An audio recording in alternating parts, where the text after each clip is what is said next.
Pertanyaan sekarang, saya yakin Tuhan saya Allah, tapi Allah nggak kelihatan. Ada alasan tak kenapa Allah nggak kelihatan? Ada alasannya.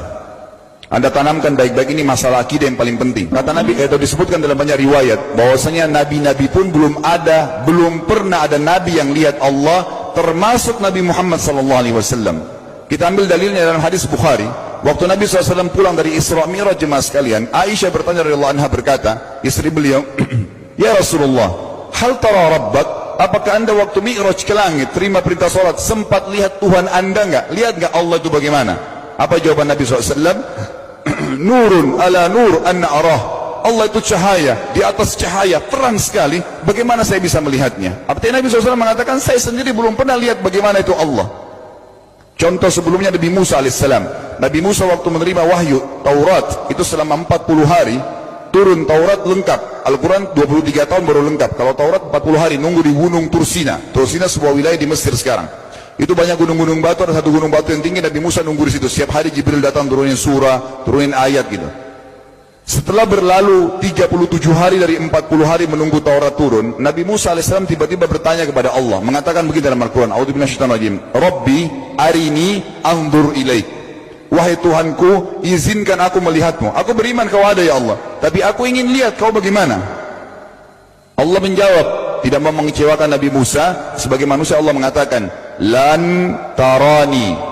Perlu anda tahu dalam bahasa Arab jemaah sekalian ada 3 kosakata la, tidak yang berarti tidak. Ada la biasa artinya tidak, ada lam dengan mim, lam artinya tidak pernah, ada lam dengan nun, lan artinya tidak akan pernah.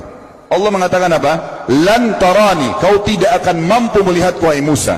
Tapi Allah nggak mau kecewain Musa. Ternyata Musa selama 37 hari jemaah sekalian kagum-kagum melihat gunung-gunung batu di situ. Pergantian siang malam, burung-burung yang terbang, air yang mengalir di lereng-lereng gunung. Lalu dia mengatakan, Allah mengatakan apa? Walakin unzur ilal jabal, fa in istaqarra makanahu fasawfa tarani. Coba kamu lihat gunung-gunung batu di sekitarmu hai Musa. Kalau mereka bisa menampung kedatanganku, kata Allah, kau akan bisa melihatku. Apa yang terjadi? Allah lanjutkan, falamma tajalla rabbuhu lil jabal, waktu Allah baru niat mau datang, belum datang, ja'alahu dakka, semua gunung batu itu hancur lebur, tidak mampu menampung kedatangan Allah. Wa kharra Musa sa'iqa, lalu Musa pingsan tiba-tiba. Waktu Nabi Musa bangun, langsung ucapkan kalimat, amantu billah, saya beriman pada Allah. Berarti fakta lapangan, nabi-nabi aja belum pernah lihat Allah. Masih pertanyaan lagi jemaah sekalian, kenapa Allah nggak bisa kelihatan? Saya akan jawab dan tolong ini jadikan sebagai pegangan hidup. Ini landasan akidah kita. Kata para ulama, karena anda kalau sholat, anda mengucapkan satu kalimat yang merupakan jawabannya. Allahu Akbar.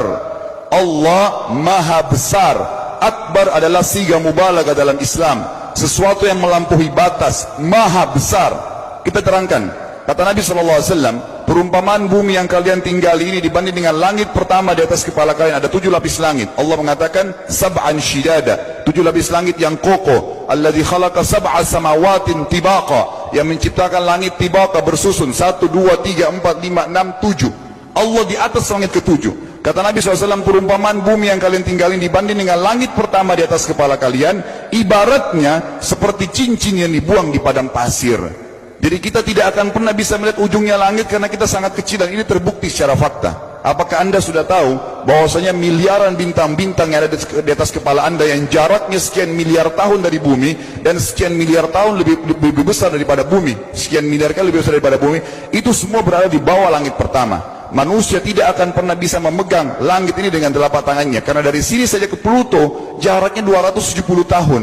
Nggak bakal bisa ada astronot dikirim kena mati di tengah jalan. Jaraknya jauh sekali bintang-bintang, dan semua berada di bawah langit pertama. Kata Nabi SAW, di atasnya ada langit kedua besarnya, digabung antara bumi sama langit pertama seperti cincin dibuang di padang pasir.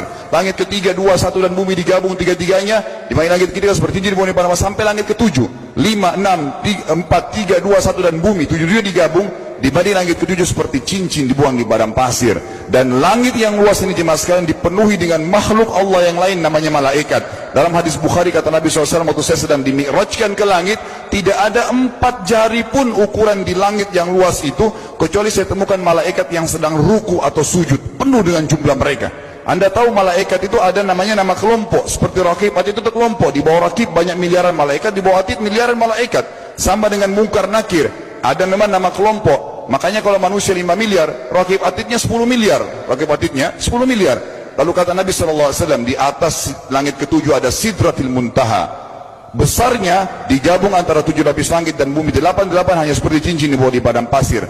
Di atas Sidratil Muntaha ada sebuah lautan yang Allah ciptakan. Lautan itu besarnya digabung antara Sidratil Muntaha, 7 lapis langit dan bumi. 9-9-nya seperti cincin dibuang di padang pasir. Makanya kalau anda baca Quran, anda baca ayat wa kana arsyu alal ma', singgasana Allah di atas air. Ini maknanya, air adalah ada lautan. Lalu kata Nabi SAW, arsy-nya Allah di atas lautan itu singgasananya Allah. Besarnya digabung antara lautan, Sidratul Muntaha, 7 lapis langit dan bumi. 10-10-nya hanya seperti cincin dibuang di padang pasir. Anda sudah hafal ayat kursi? Apa artinya? Ayat tanda-tanda kebesaran Allah. Kursi itu artinya bukan tempat duduk, tapi tempat pijakan kaki raja di singgasana. Kalau raja ingin naik singgasananya di pijakan kaki, itu namanya kursi. Kita baca apa? Wasi'a kursiyuhu as-samawati wal ard. Pijakan kakinya Allah saja sudah menutupi seluruh langit dan bumi ini. Jadi kita mustahil bisa melihat Allah karena besarnya Allah Azza wa Jal. Tinggal kita tutup jemaah sekalian. Kira-kira, lalu bagaimana saya berhubungan dengan Allah? Jawabannya sederhana. Anda lingkari namanya Allah, ini Tuhan kita. Yang menyembah selain Allah kafir, yang mempartisipasikan Allah dengan makhluknya, masih sembah berhala, kuburan, jimat, namanya syirik. Dua-dua nggak boleh. Untuk berhubungan dengan Allah yang tidak kelihatan dengan mata kita ini, tapi kita bisa rasakan keberadaannya, cuman satu cara. Di bawahnya lingkarin ibadah, salat, puasa, zakat, haji, takziah, ziarah kubur. Semua ini adalah rangkaian ibadah untuk berhubungan dengan Allah. Semua ibadah ini jemaah sekalian harus seperti yang Allah mau, bukan yang Anda mau. Ini penting.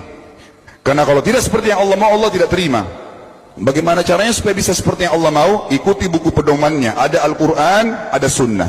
Yang beribadah keluar dari 2 pedoman wahyu ini tidak akan diterima oleh Allah. Seperti Anda kalau kerja di perusahaan, pimpinan perusahaan kasih peraturan, Senin pakai baju kuning, Selasa baju hijau, Rabu pakai baju hitam. Datang jam 7, keluar jam 5 sore. Ternyata Anda tidak. Hari Senin Anda pakai baju yang hari Rabu, datangnya jam 9, keluar jam 2 siang. Dikeluarkan oleh pimpinan atasannya. Itu baru peraturan manusia.